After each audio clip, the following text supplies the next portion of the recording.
What if I told you that right now, at this very moment, your mind isn't entirely your own? What if the thoughts you believe are yours, the desires, the fears, the endless scroll of mental chatter were actually planted there by architects you've never met, using blueprints you've never seen? Picture this: you wake up, and before your feet touch the floor, your hand reaches for your phone. Not because you decided to, not because you need to, but because something else decided for you. Something that knows you better than you know yourself. Something that has mapped every neural pathway of your attention and turned it into a product. That notification sound, it's not a bell, it's a leash. And you've been trained to salivate. Welcome to the algorithm of attention, the invisible architecture that has colonized your consciousness while you were busy living your life. This isn't science fiction. This isn't paranoia.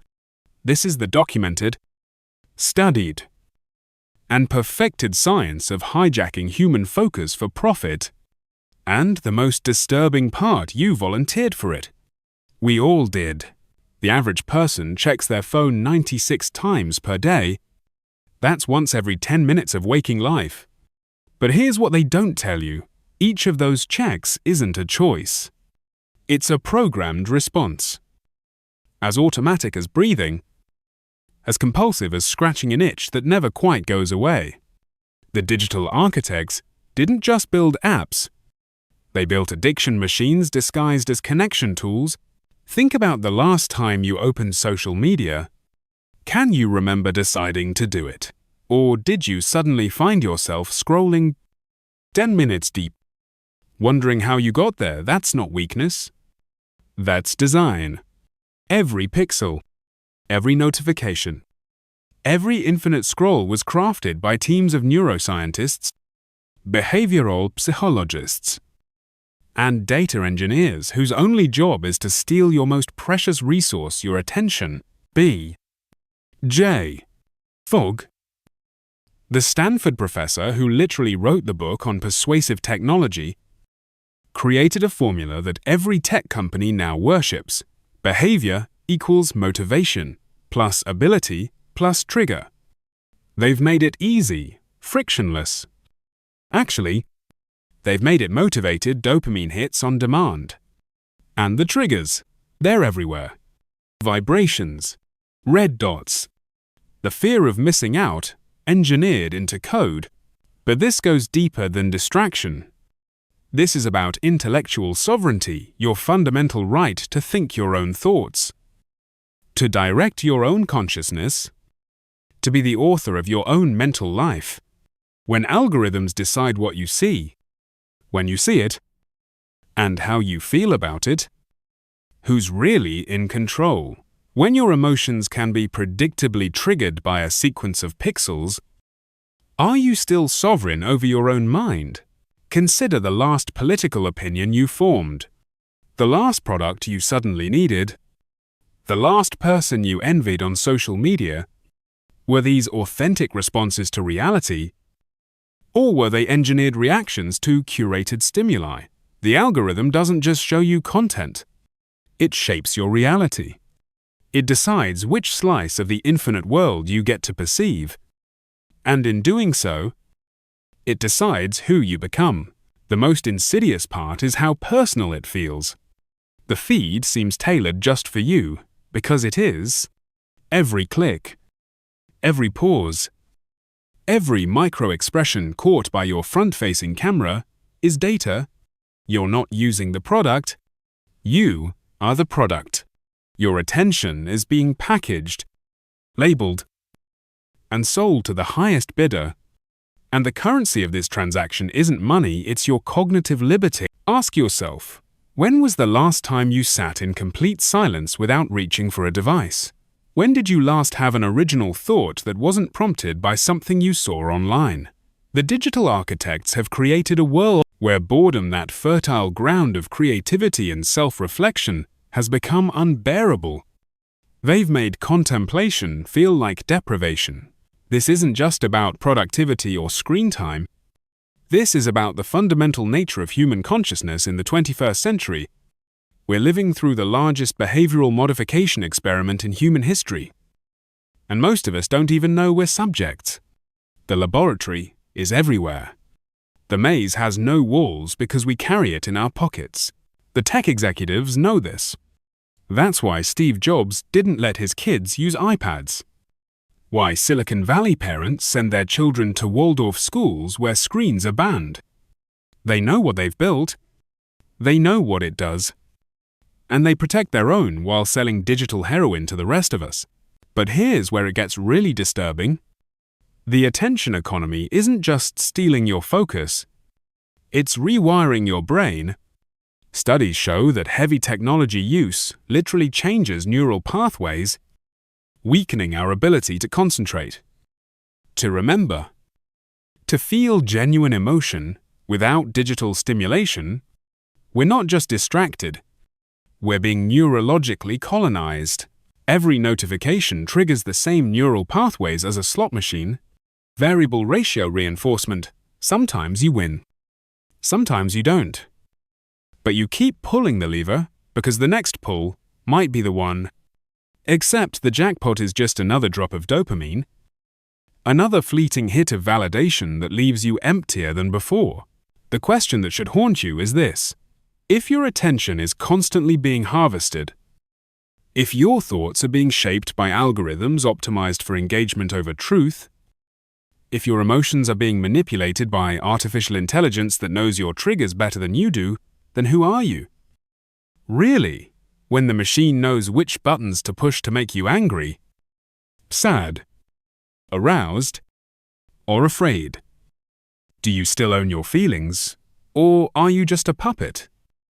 Dancing to strings made of code. The war for your mind isn't coming. It's here. And most of us are losing without even knowing we're in a battle. But what if you could see the strings? What if you could recognize the architecture of your own manipulation? What if intellectual sovereignty isn't lost forever, but simply waiting to be reclaimed by those brave enough to see the cage they're in? The year is 2009. A young engineer at Facebook makes a discovery that will reshape human civilization. His name is Justin Rosenstein, and he's just invented the like button. What seems like a simple feature, a tiny thumbs up, becomes the most powerful behavioral modification tool ever deployed at scale. Within months, billions of people are unconsciously restructuring their entire lives around this single metric of validation. But Rosenstein didn't see it coming. Years later, he would delete Facebook from his phone, install software to block Reddit, and limit his own creation's power over his life. The inventor became the addict. The creator fell prey to his own creation. If the architect of the attention trap can't escape it, what chance do the rest of us have? This is the paradox of our time. We've built machines to serve us, but we've become servants to the machines. And nowhere is this more evident than in how we've surrendered our attention, that fundamental quality that makes us human, that allows us to choose, to focus, to be present in our own lives. Let me paint you a picture of what's really happening inside your brain when you interact with these platforms. Every time you receive a notification, your brain releases a small hit of dopamine. This is the same neurotransmitter involved in addiction to cocaine, gambling, and nicotine. But unlike those substances, digital dopamine is infinite, instantaneous, and socially acceptable.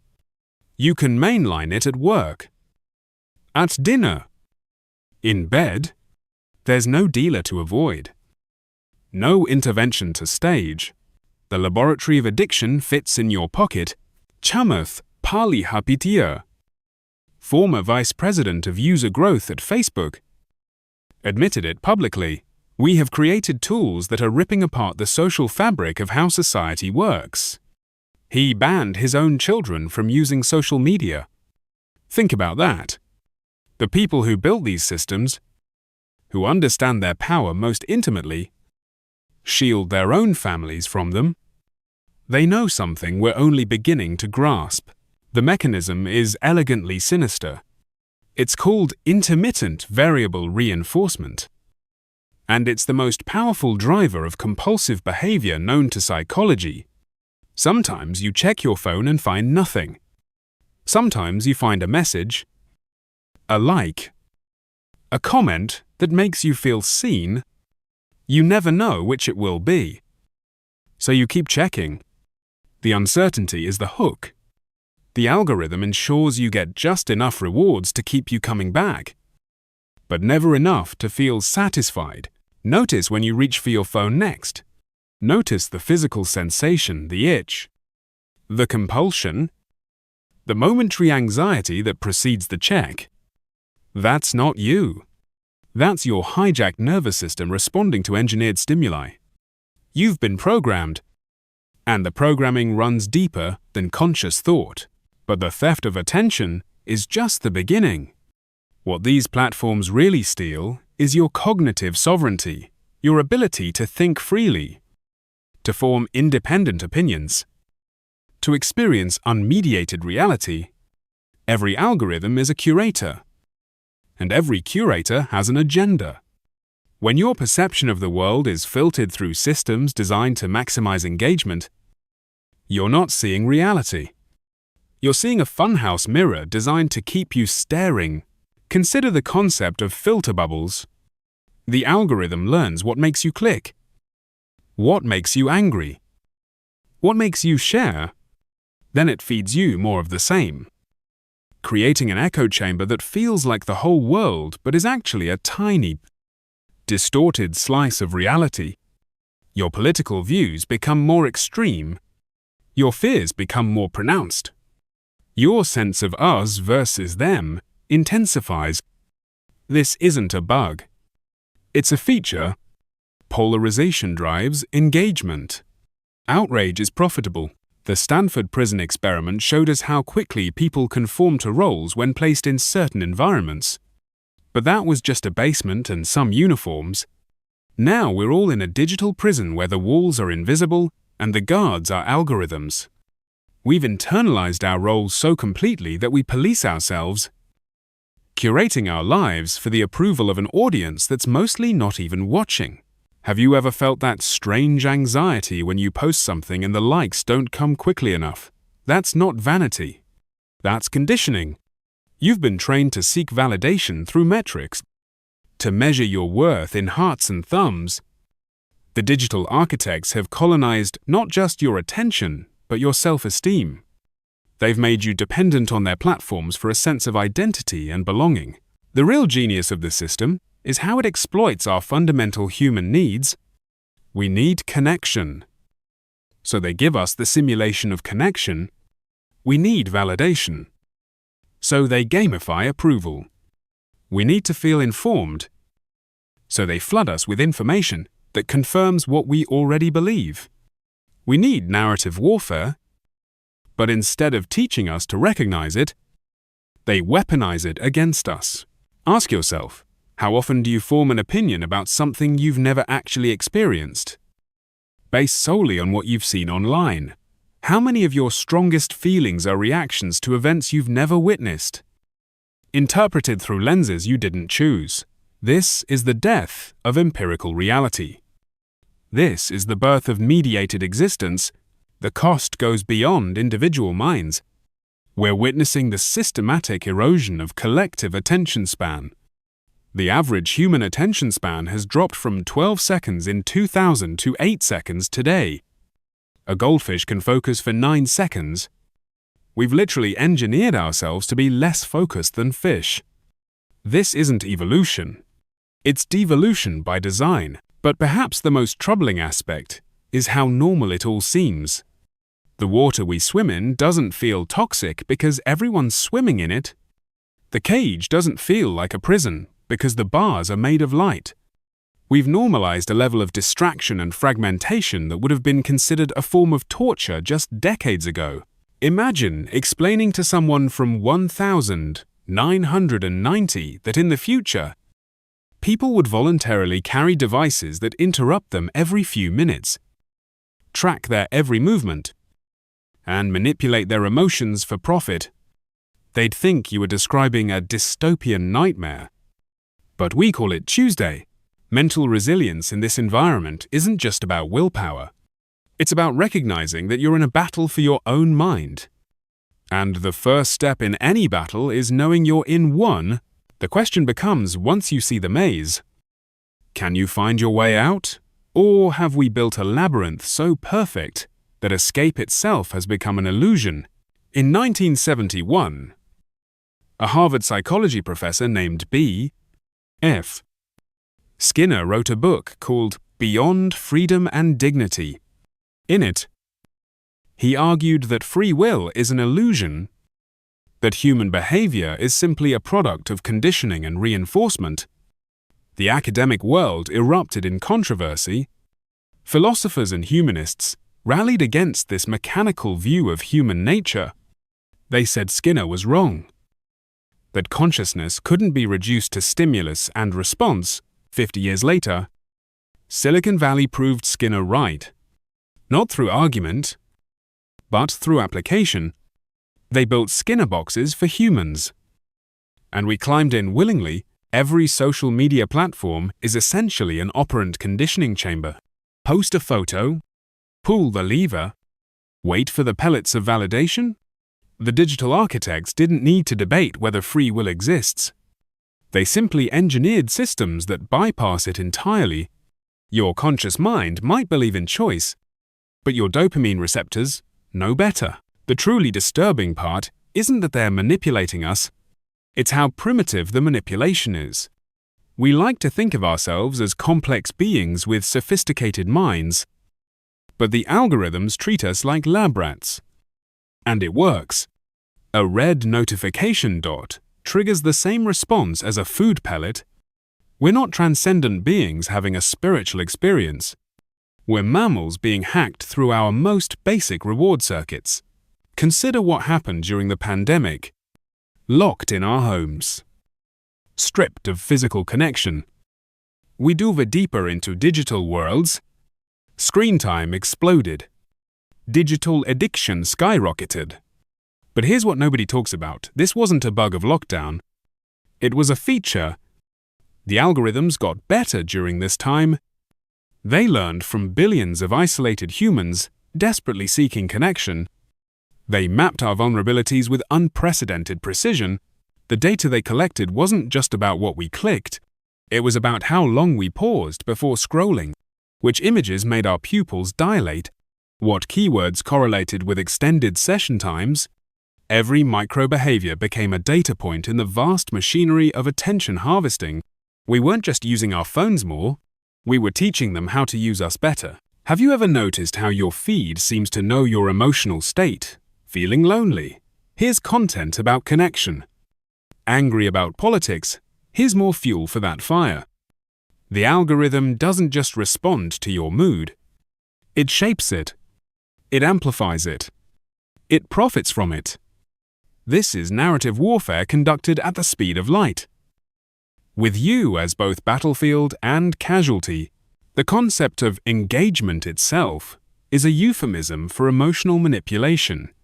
When platforms optimize for engagement, they're not optimizing for your well-being, your growth, or your intellectual sovereignty. They're optimizing for whatever keeps you scrolling. And decades of psychological research have shown exactly what keeps humans hooked: fear, Outrage, envy, and intermittent validation. This is where we need to talk about conscious defiance. Because once you understand the game, you can't unknow it.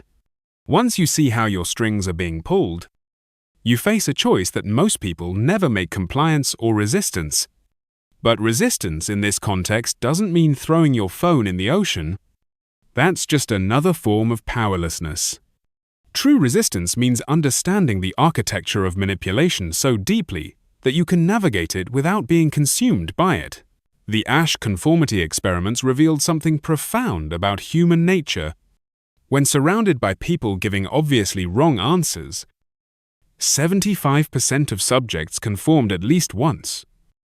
They denied the evidence of their own eyes to fit in with the group. Now imagine that experiment running 24/7, with the group being everyone you follow online, and the wrong answers being whatever drives the most engagement. We're all subjects in a global ASH experiment, and most of us don't even know it. But there's something else ASH discovered that the digital architects don't want you to know. When just one person in the group gave the correct answer, conformity dropped by 80%. One voice of truth was enough to break the spell. This is why intellectual sovereignty isn't just personal, it's contagious. When you reclaim your attention, you give others permission to reclaim theirs. The algorithm's greatest trick is making you believe you're in control. You chose who to follow. You decided what to like. You picked your interests. But did you really? Or did the system guide you toward choices that would make you more predictable, more engageable, more profitable? The curation feels personal because it is. It's personally designed to exploit your specific psychological vulnerabilities. Ask yourself, when did infinite scroll become normal? When did we accept that our attention should be structured by algorithms rather than intention? The shift happened so gradually that we never noticed the prison being built around us. One feature at a time. One notification at a time. One dopamine hit at a time. Until we woke up in cages made of our own habits. The neuroscientist Antonio Damasio discovered that people with damage to emotional centers of the brain couldn't make decisions. Even simple choices became impossible without emotional input. The digital architects weaponized this discovery. They learned that emotion drives action more than logic. So they built emotion machines. Every platform is designed to trigger feelings first, thoughts second. By the time your rational mind engages, you've already clicked, already scrolled, already been captured. This is the paradox of our hyper-connected age.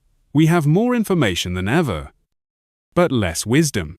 More communication, but less understanding. More choices, but less agency. The tools that promise to expand our minds have instead contracted them into narrow channels of engineered experience. Notice when you feel that familiar pull toward your phone. Notice the physical sensation, the tightness in your chest, the restlessness in your hands. That's not boredom you're feeling. It's withdrawal. Your nervous system has been rewired to crave digital stimulation the way lungs crave air. But unlike air, this craving was manufactured. It was installed in you through repetition and reward. Through countless microdoses of digital pleasure and pain. The question isn't whether you'll resist. The question is whether you'll even try, because the comfortable prison is still a prison, and the invisible chains are still chains. The first step toward cognitive liberation isn't downloading an app or buying a solution. It's recognizing that your mind, your most intimate possession, has become occupied territory, and in any occupation, resistance begins with awareness. It begins with seeing the bars of your cage. Even if you can't yet imagine life beyond them, there's a moment in The Matrix when Morpheus tells Neo that the Matrix is everywhere in every room, every conversation, every breath. At the time, it felt like metaphor. Now it feels like prophecy. Except our matrix isn't built from code. It's built from attention, and we're both the batteries and the prisoners. But let's go deeper than dystopian comparisons. Let's talk about what's actually happening to your brain. Dr. Adam Gezelli, a neuroscientist at UCSF, discovered something terrifying about modern digital consumption. Our brains aren't just being distracted, they're being fundamentally rewired. The neural pathways for sustained attention are atrophying like unused muscles, while the circuits for task switching and novelty seeking grow stronger by the day. This isn't adaptation, it's maladaptation.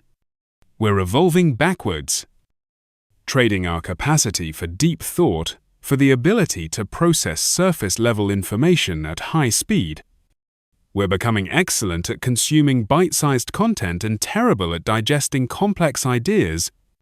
The intellectual sovereignty our ancestors fought to achieve is being voluntarily surrendered for the sugar rush of instant information.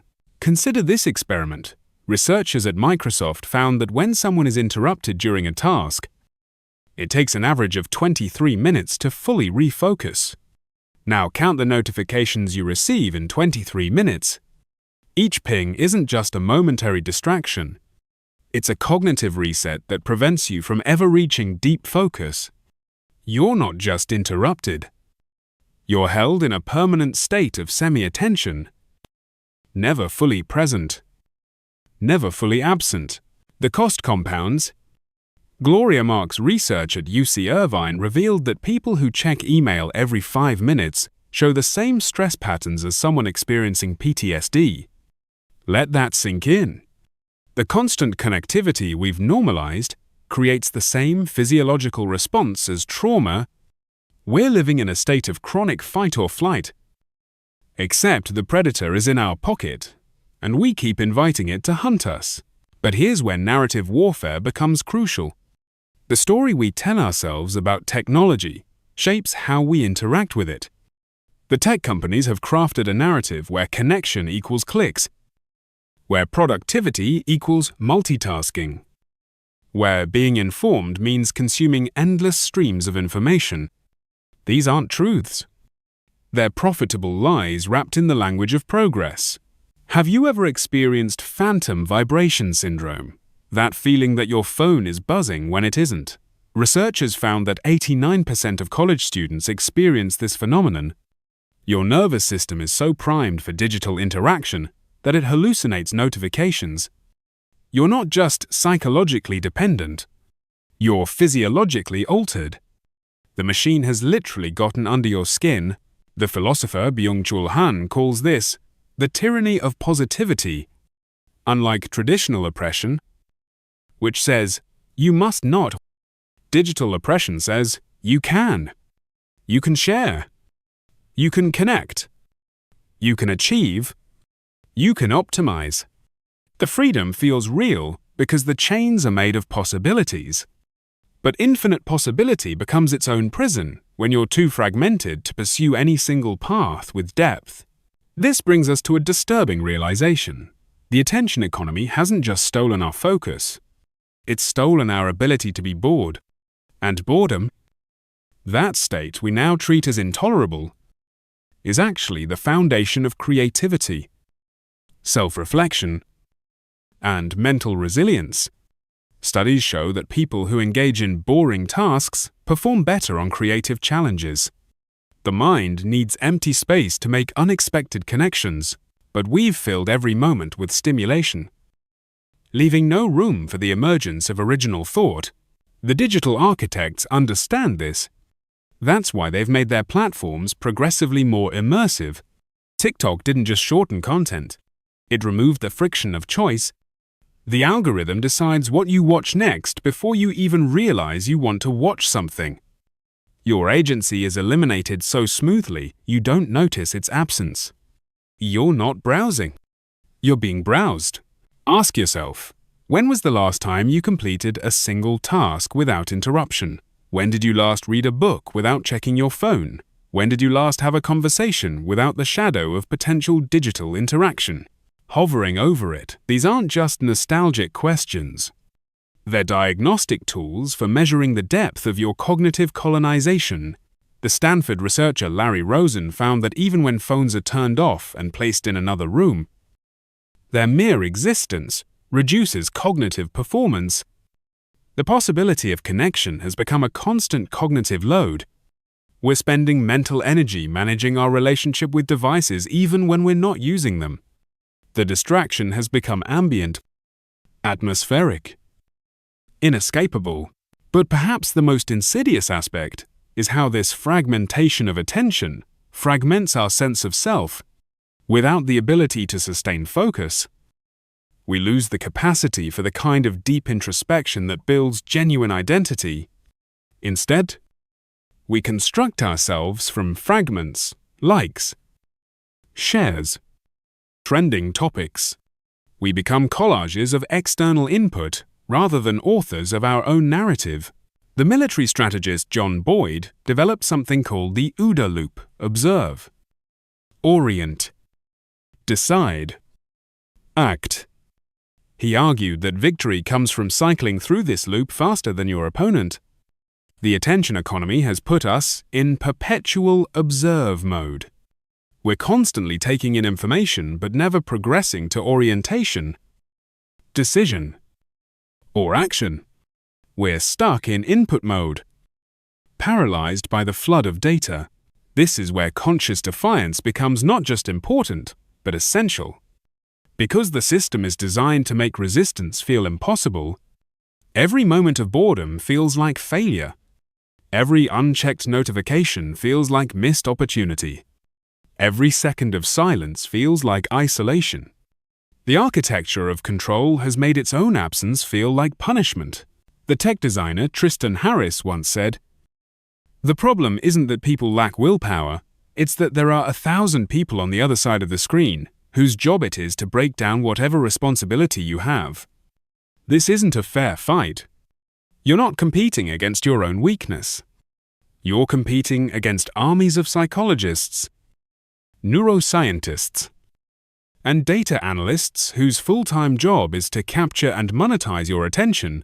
So when you fail, when you find yourself scrolling instead of sleeping, watching instead of working, consuming instead of creating, remember that this isn't personal failure. It's systemic success. The machine is working exactly as designed. Your distraction is someone else's profit.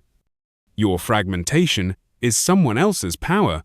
The real question becomes, how do we build mental resilience in a world actively designed to erode it? How do we achieve cognitive liberation when our cage is built from our own desires? How do we reclaim intellectual sovereignty when we've been trained to surrender it voluntarily?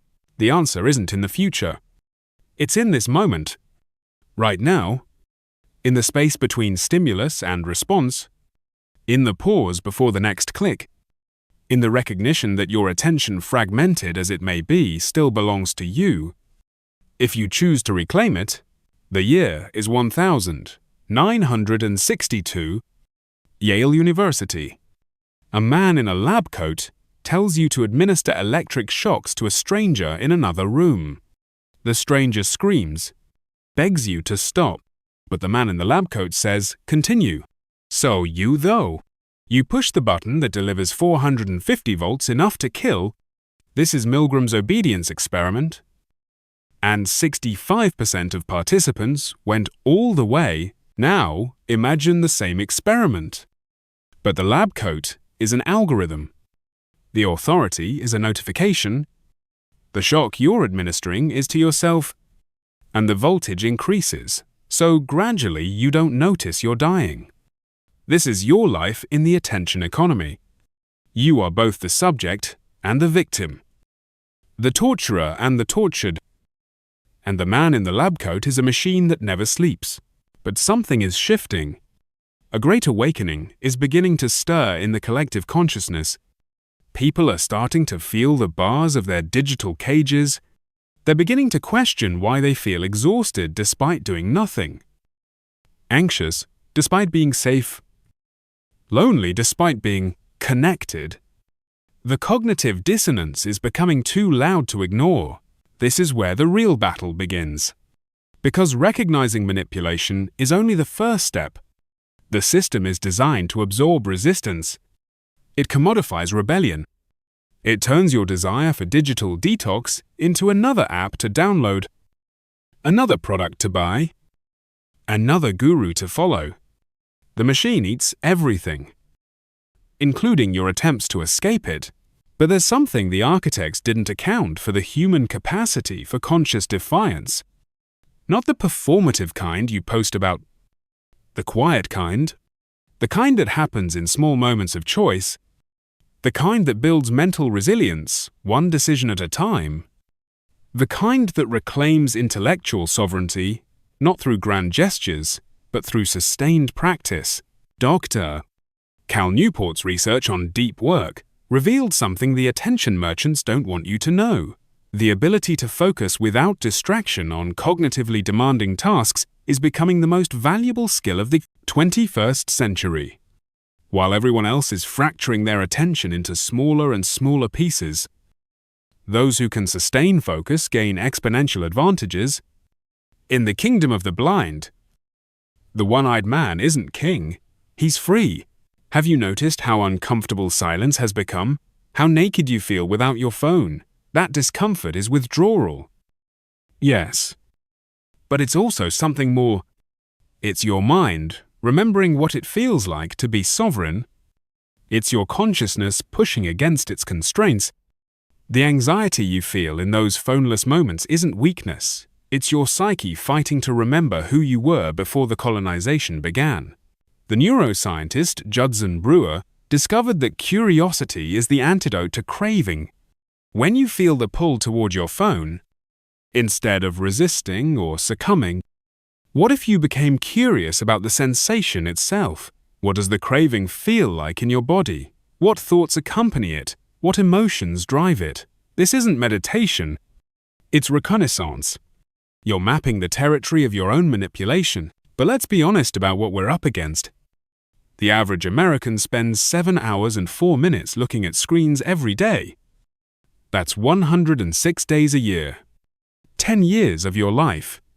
A full decade spent in a simulated reality designed to harvest your attention and convert it into profit. This isn't usage. It's occupation. Your life is an occupied territory. And the occupying force has convinced you that liberation would be loneliness. The behavioral scientist B.J. Fogg, the same one who taught Silicon Valley how to hook us later, developed something called tiny habits. The concept is simple. Massive change comes from microscopic actions. You don't need to throw your phone away. You need to create tiny moments of sovereignty. Put your phone in another room when you sleep. Turn off one notification. Wait 5 seconds before opening an app. These aren't solutions. They're acts of resistance. Notice when you feel that familiar anger rising as you scroll, that outrage you feel about politics, about society, about whatever controversy is trending. Ask yourself, who benefits from your anger? Whose algorithm is being fed by your emotional response? Your rage isn't just being harvested, it's being cultivated. You're not just angry, you're being made angry. And your anger is someone else's engagement metric. The concept of cognitive liberation isn't about returning to some pre-digital paradise. That world is gone. This is about developing what I call aggressive consciousness, the active, deliberate choosing of where your attention goes. It's about recognizing that in an economy where attention is currency, deciding where to spend yours is a radical act. Here's a practical exercise in conscious defiance. Tomorrow morning, don't check your phone for the first hour after waking. Simple. Right, but notice what happens. Notice the anxiety, the phantom vibrations, the elaborate justifications your mind creates for why you need to check just this once. That's not you talking. That's your programming. And every moment you resist is a moment you begin to deprogram. The digital architects have created what Sherry Turkle calls alone together, the illusion of connection without the nutrition of real relationship. We're all performing intimacy rather than experiencing it. We're collecting followers instead of friends, likes instead of love. The metrics of connection have replaced connection itself. We're starving at a feast of empty calories, but resistance is building. There's a growing underground of people choosing cognitive sovereignty over digital slavery. They're not Luddites or technophobes. They're people who've realized that the most radical thing you can do in an attention economy is pay attention, real attention, sustained attention, sovereign attention to something that matters. The path to mental resilience in the digital age isn't about perfection, it's about practice. Every time you choose focus over fragmentation, presence over performance, depth over surface, you're building strength, You're developing what the system was designed to atrophy. You're becoming dangerous to an economy that depends on your distraction. Ask yourself, what would you create if you had your full attention available? What problems would you solve? What relationships would deepen? What aspects of yourself would emerge if they weren't constantly interrupted? These aren't hypothetical questions. They're invitations to revolution. The revolution doesn't begin with manifestos or movements. It begins the moment you realize that your attention is yours to direct. The war for your mind intensifies with every passing day. New features, new platforms, new ways to fragment your focus and harvest your humanity. But you're not helpless. You're not hopeless. You're one decision away from beginning your own cognitive liberation. The only question is, will you make it? There's a photograph from 1989 that changed history. A single man standing before a column of tanks in Tiananmen Square. One human being, armed with nothing but shopping bags and conviction, stopping the machinery of oppression. That image became immortal because it captured something essential about resistance. It doesn't require armies.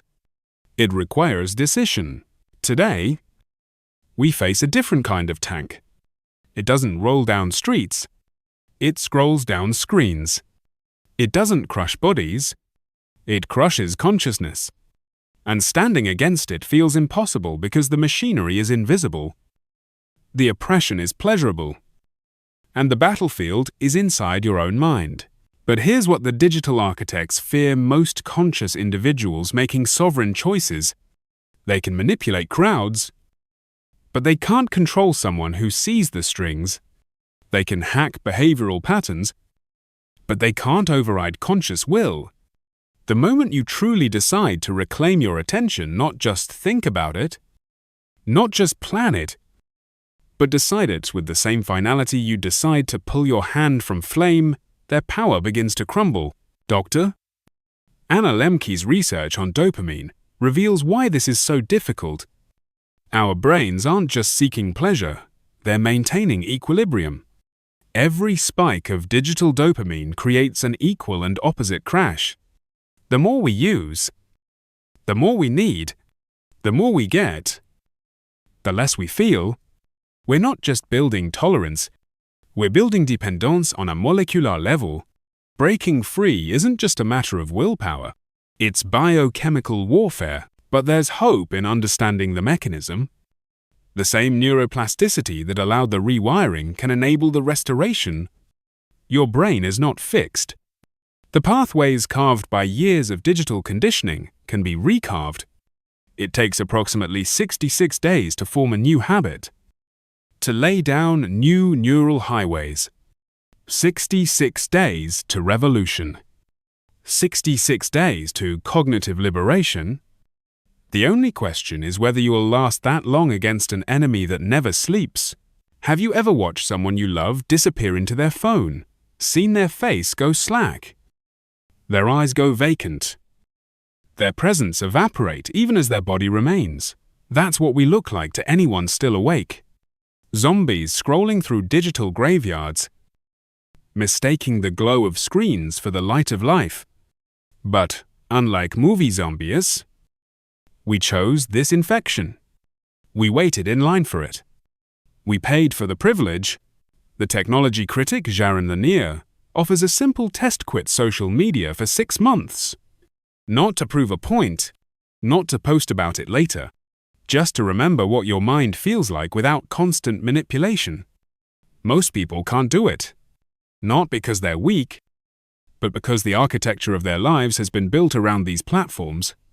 Their work, their relationships, their sense of self, all mediated by machines designed to create dependency. This is narrative warfare at its most sophisticated. The story isn't imposed, it's internalized. You tell yourself you need these tools to stay connected, to stay informed, to stay relevant.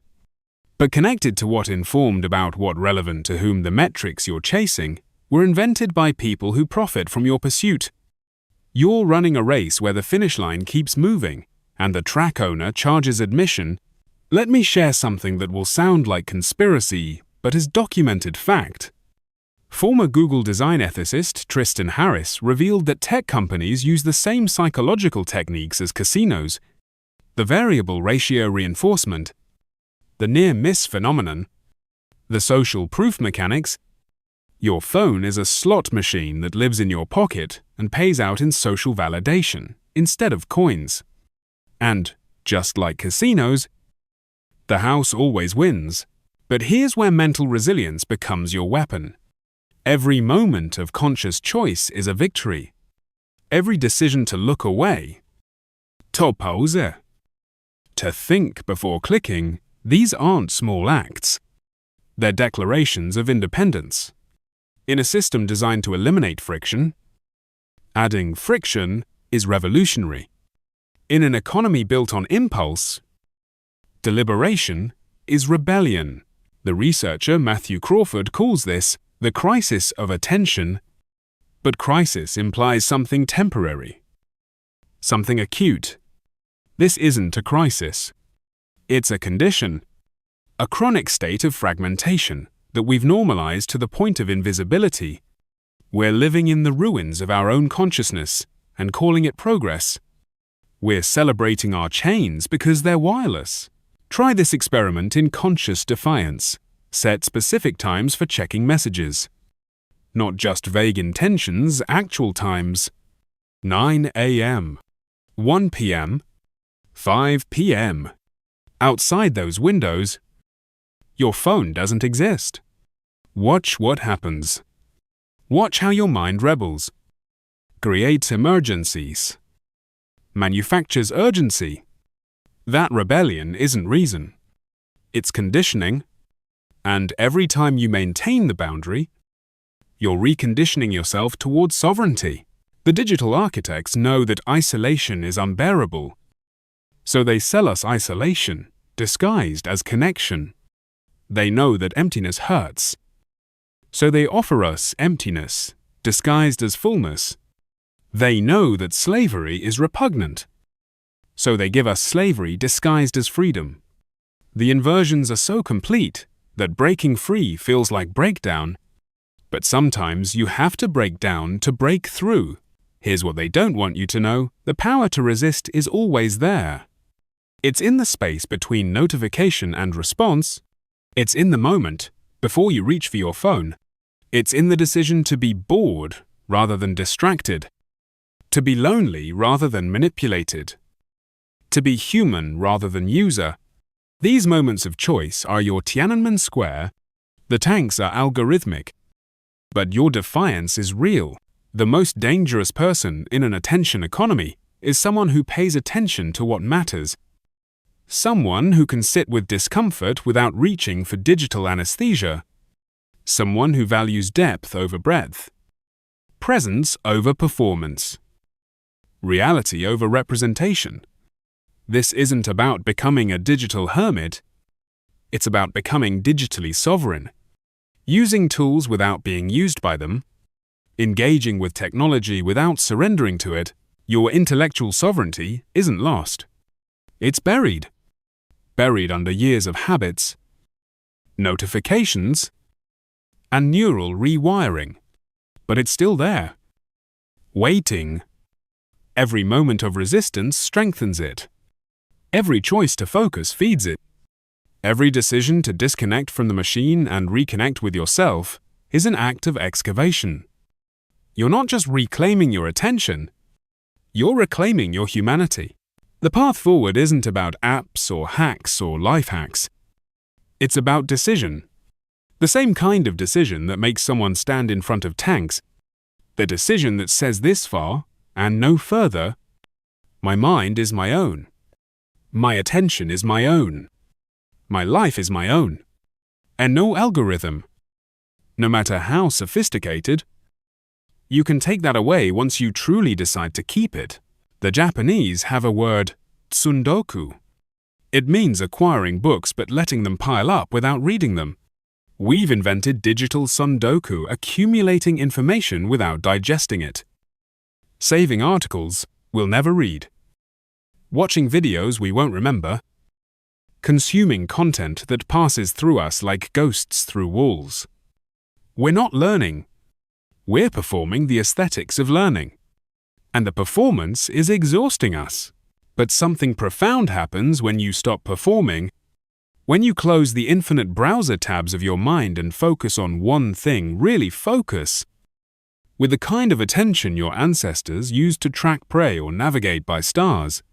That ancient capacity for sustained focus isn't gone. It's dormant. And awakening it is like discovering you've had superpowers all along. Dr. Mihaly Csikszentmihalyi spent decades studying what he called flow states, those moments when consciousness becomes so focused that self disappears. Time dilates, and human capability reaches its peak.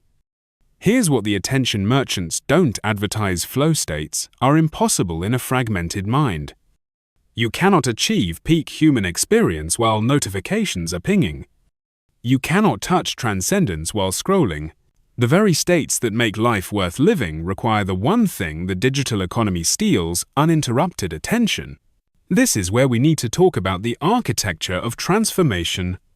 Because breaking free isn't just about resistance. It's about rebuilding. You're not just escaping the algorithm. You're constructing a new way of being. And construction requires tools that the system has made us forget we possess. Consider the practice of deep reading, the ability to immerse yourself so completely in text that you forget you're reading. Neuroscientists found that deep reading creates unique brain states impossible to achieve through skimming or scrolling. It builds empathy, enhances critical thinking, and strengthens the neural networks for sustained attention. But we've traded deep reading for what researcher Marianne Wolf calls biliterate brains, minds that can process information quickly but can't penetrate beneath surfaces. The cost is cognitive. When you lose the ability to read deeply, you lose the ability to think deeply. When you can't sustain attention on complex ideas, you become vulnerable to simple lies. This isn't accidental. A population that can't focus is a population that can't resist. Fragmenting your attention fragments your power. The system hasn't just stolen your time, it's stolen your capacity for the kind of thinking that threatens systems. Have you ever experienced the strange peace of a power outage? That moment when the electronic hum stops and you suddenly hear birds, wind, your own thoughts. That's not nostalgia. That's your nervous system remembering its natural state. We live in perpetual power surge. Our neural circuits overloaded with input, our cognitive breakers constantly tripping. Mental resilience in this environment isn't about handling more, it's about choosing less. Here's a practice in cognitive liberation that will rewire your brain. Choose one book, not a summary. Not an audiobook at 2x speed, a physical book. Read for 1 hour without interruption. No phone in sight. No background music. Just you and text. Notice the resistance, the fidgeting, the phantom notifications. Push through. By the end, you'll have given your brain something it's been starved of: the experience of sustained, voluntary attention. That's not just reading, that's rehabilitation. The philosopher Simone Weil wrote that attention is the rarest and purest form of generosity. But we've become misers with our attention, spending it in microtransactions on things that don't matter. Every scroll is a squandering. Every notification is theft. We're bankrupting ourselves one click at a time and calling it connection. But here's what happens when you reclaim your attention: the world becomes vivid again. Colors seem brighter not because they've changed, but because you're actually seeing them. Conversations become richer because you're present for them. Ideas connect in ways they couldn't when your mind was scattered across a dozen tabs. This isn't mysticism. It's neuroscience. Focused attention literally changes what you perceive. The Stanford psychologist Brian Primack found that heavy social media users are 3 times more likely to feel isolated than light users. 3 times? The tools that promise connection deliver isolation. The platforms that sell community create loneliness. We're dying of thirst while drowning in digital water. But the moment you step away from the flood, you remember what it feels like to breathe. This is the paradox of our age. We have to disconnect. To connect, we have to be alone to be together. We have to resist the machine to remain human. Every spiritual tradition knew this. That's why they all include practices of silence, solitude, sustained attention. They understood what we've forgotten. Consciousness requires cultivation. And cultivation requires saying no to the weeds, so the garden can grow. The writer Annie Dillard said, "How we spend our days is how we spend our lives." Look at how you spent yesterday. Not in broad strokes in minutes. How many of those minutes were conscious choices? How many were algorithmic drift? How many were spent consuming versus creating? Reacting versus reflecting? Scrolling versus living? The accounting is brutal, but necessary. You can't change what you won't acknowledge. Here's the truth that changes everything. The algorithm only works if you cooperate. Every system of control requires the compliance of the controlled. The moment you withdraw your cooperation, not in anger, not in fear, but in calm recognition of your own sovereignty, the spell breaks. You don't need permission to reclaim your mind. You don't need an app, a guru, or a movement. You need the session. The transformation isn't dramatic. It's gradual, like sunrise.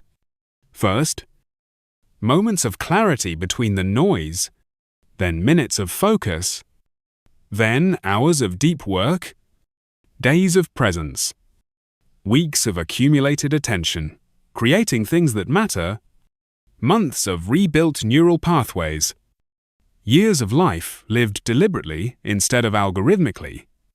This isn't just personal change, it's cultural revolution. One consciousness at a time. Your intellectual sovereignty isn't a gift the system will give you. It's a territory you have to claim and defend every single day. But here's what I know. Once you taste real freedom, not the fake freedom of infinite options, but the real freedom of focused, you'll never go back. The algorithm loses its power the moment you remember yours. There's a moment in every prison break when the escapee reaches the wall. Behind them, the familiar cage. Ahead, the unknown freedom. That moment of choice, stay with comfortable captivity or leap into uncertain liberty. That's where you stand right now. The algorithm of attention has been mapped. The architecture of your manipulation has been exposed.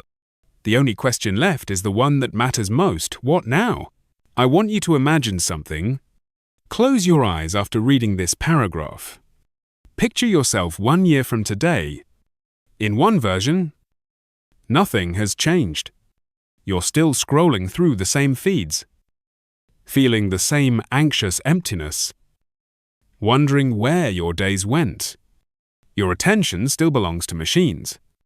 Your thoughts still follow algorithmic patterns.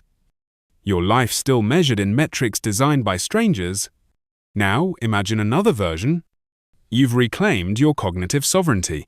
Your attention flows where you direct it. Your days have texture, depth, presence. You create more than you consume. You connect more than you collect. Which future are you choosing with your actions today? The path to intellectual sovereignty isn't a destination, it's a practice. Every day, you'll face the same choice, thousands of times, submission or sovereignty, fragmentation or focus, the easy drift or the difficult decision. The algorithm never sleeps, but neither does your capacity for conscious choice. This is the eternal battle, and it's fought one moment at a time. Here's your practical blueprint for cognitive liberation. First, create sacred spaces, times, and places where the digital world cannot enter. Your bedroom, your morning routine, your conversations with loved ones. These aren't restrictions. They're sanctuaries. Second, practice what I call attention fasting, regular periods of complete disconnection. Start with hours. Build to days. Let your mind remember what it feels like to be unplugged. Third, when you do engage with technology, do it deliberately. Set intentions before opening apps. Set limits before scrolling. Use tools. Don't be used by them, but the real transformation goes deeper than tactics. It's about remembering who you were before the colonization. That child who could stare at clouds for hours, seeing stories in their shapes. That teenager who could lose entire nights to single conversations. That human being who existed before metrics, before notifications, before the endless anxiety of digital performance. That person isn't gone. They're waiting. The researcher Jean Twenge discovered something chilling. Rates of depression and anxiety among teenagers skyrocketed exactly when smartphones became ubiquitous. This isn't correlation. It's causation. We're watching a generation raised inside the algorithm, and they're drowning. But here's what gives me hope. Awareness is spreading. The resistance is growing.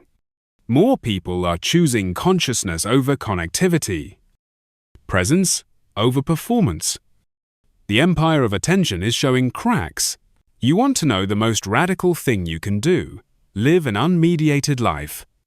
Have experiences without documenting them. Feel emotions without sharing them. Think thoughts without posting them. Build relationships in reality, not representations. Create things that matter, not content that vanishes. This isn't about rejecting technology.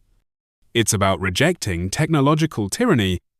It's about using tools to enhance human experience, not replace it. The philosopher Martin Buber distinguished between I, thou, and it relationships. The algorithm turns everything into it, objects to be optimized, metrics to be maximized, content to be consumed. But real life happens in I-thou moments, genuine encounters with genuine beings. Every time you choose presence over performance, you're choosing thou over it. You're choosing life over its digital shadow. Remember, the attention economy only works because attention is valuable. Your focus is precious because it's powerful. Where you direct your consciousness determines what grows in your life. The system knows this. That's why it fights so hard to capture and scatter your attention. But that same power, once reclaimed, can build worlds. Your focused attention is the most creative force you possess. Use it wisely. I'll leave you with this story. A student once asked a Zen master, "What is Buddha?" The master replied, "Attention." The student, confused, said, "That's it, just attention." The master smiled. Attention, attention, attention. 3 times. Because that's how rare it's become. That's how revolutionary it is. That's how powerful you become when you reclaim it. The war for your mind will continue. New platforms will emerge. New algorithms will evolve. New ways to fracture, focus, and harvest humanity will be invented by brilliant minds serving broken systems. But you now carry something they can't. Hack awareness. You've seen the cage. You understand the game. You know that your intellectual sovereignty isn't negotiable. That your cognitive liberation isn't optional.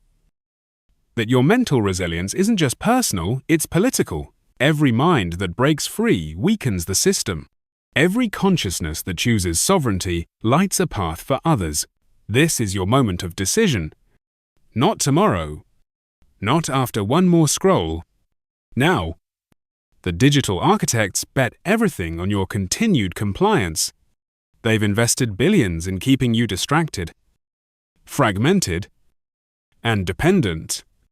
But they didn't account for the one thing that changes everything: human beings who wake up, human beings who say no, human beings who choose difficult freedom over comfortable slavery. You are not a user. You are not a metric. You are not content. You are consciousness itself, temporarily incarnated in flesh and bone, gifted with the divine capacity to choose where your attention flows. That's not just philosophy. That's physics. That's power.